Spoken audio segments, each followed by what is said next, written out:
Well, folks, I've kept you waiting long enough. I promised you an interview with the bloodthirsty, mass-murdering bandits who almost killed me.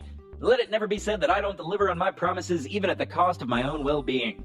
They're big, they're mean, and they have tried to murder me on several occasions. Please welcome Warlord Ripskull and the Devil Dogs. Warlord, so good to have you here. Glad to be here, Max. Me and the boys just feel terrible about all the damage we did to your station.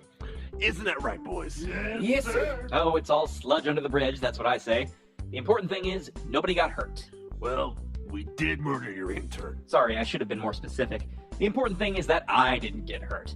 Not for lack of trying, though. You guys really gave it your all, trying to kill me. Yeah, and again, I just feel awful about that. It wasn't personal, just so you know. Just part of the whole motor ganger job. Believe me, No? I get it. You guys have a formula and you stick to it, I get that.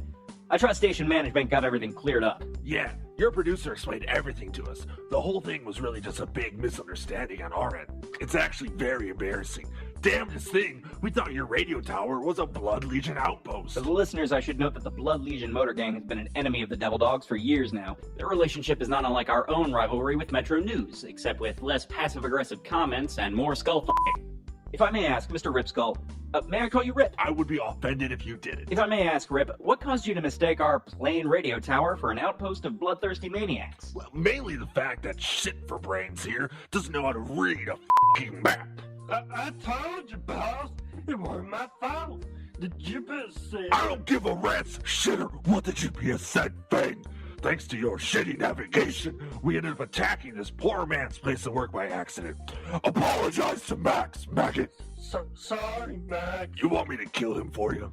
What, boss? I would prefer if you didn't kill him. Oh, thanks, man. Let me finish. I would prefer if you didn't kill him in the studio. You have no idea how hard it is to get blood and brain fluid out of this carpet. Got it. After the show, then. Any objections, maggot? No, sir. Well, now that we've got that resolved, why not introduce us to your other minions? Right. This here is Slash. Yo. And this ugly son of a bitch is Maul. Blech. Oh, you motor gangers have such exotic names. Now, Maul, I remember you from when you threw that grenade through my window, but Slash, I can't seem to place you. Yeah, I just started this week. Trial period, the box calls it. I gotta kill 50 people by the end of the month to earn my place with the dogs. Really? This is fascinating.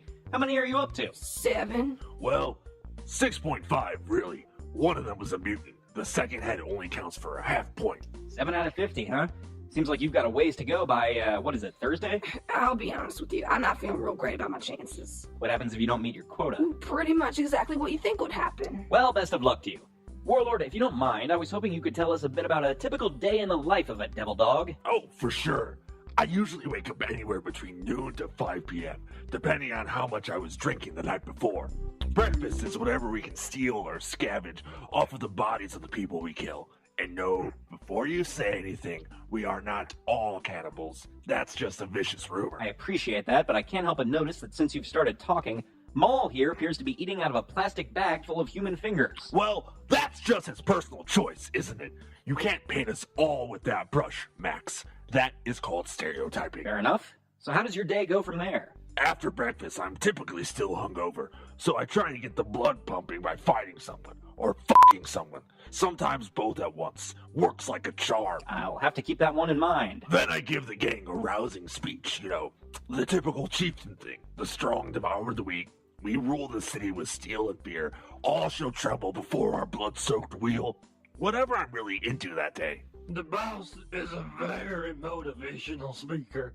I've always said, voice like a fucking angel. Thank you, Fang. That was lovely. I'm still going to murder you after the interview. No, man. And after that, it's down to gang business. You know, it does admittedly involve a lot of looting and killing random bystanders. But we do some good works, too. Yeah, I don't know if you know this, but us motor gang is actually really involved in community reconstruction. How so? We destroy the community, and then someone else reconstructs it. We also have a youth outreach program for troubled teens. The city has a lot of angry young men, and it's our goal to keep them out of prison, which is why we break them out and then recruit them into our gang. Or we just kill and eat them. Whichever. God damn it, Fang! I'm trying to work on our fucking public image here, and you're making us look bad. Come here. Oh, dear me. For the listener, I'm afraid Warlord Ripskull just cut off Fang's ear with a knife, and it appears that Yes, it appears that Maul is now eating the ear. He's had his eye on that ear for a while now. It's funny you should mention that because he's been staring at my ears a lot. What can I say? The man likes ears. Sorry about that, Max. It's just so hard to find good help these days. But I'm sure I don't have to tell you that, what with the interns and all. I must admit I had high hopes for young Jeremy. But frankly, if he couldn't even handle an attack by murderous cannibals without running away, he was never going to make it at this station. Well, we actually have a few new waster slaves from out of the city we could sell you if you need a replacement. I appreciate that, but I find that the pampered life of a chained gang slave doesn't properly prepare new interns for the rigors of working in radio. Yeah, suit yourself. I do have to say, you handled yourself like a pro during the attack.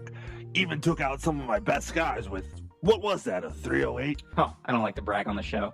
I probably could have made a career as a sniper, but it just wasn't exciting enough.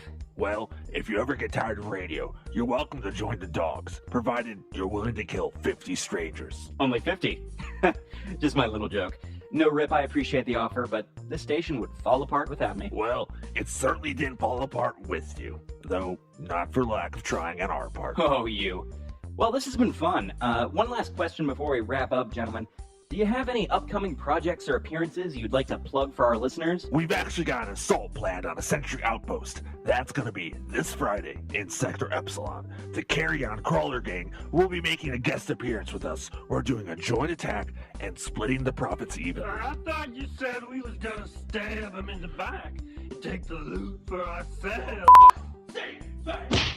Wow, what about you two, Slash, Maul? Oh, I'm just gonna be keeping up with my kill tally. Trying to make sure I meet my quota before the deadline. Emphasis on dead. I'm taking volunteers if anyone wants to pitch in. I can make it quick and I don't want to say painless, but you know, close enough. Maul, anything coming up you want to plug? Yeah. Fantastic. Well, boys, thanks for dropping by the studio. Can't wait to have you back. Thanks for having us, Max. Sorry again about killing your intern and blowing up your tower. Time heals all wounds, my friend. What a nice bunch of guys. I have to say, as annoyed as I am that Fang's mistake caused so much damage, I do kind of hope that Warlord Ripskull doesn't actually kill him. Never mind. Anyway, folks, that about wraps it up for our morning segment. I love it when interviews end with a bang, don't you? Because of the gunshot. Anyway, we're going to cut to some commercials, get some music going for your morning commute, and then we'll be right back with more Babble Radio.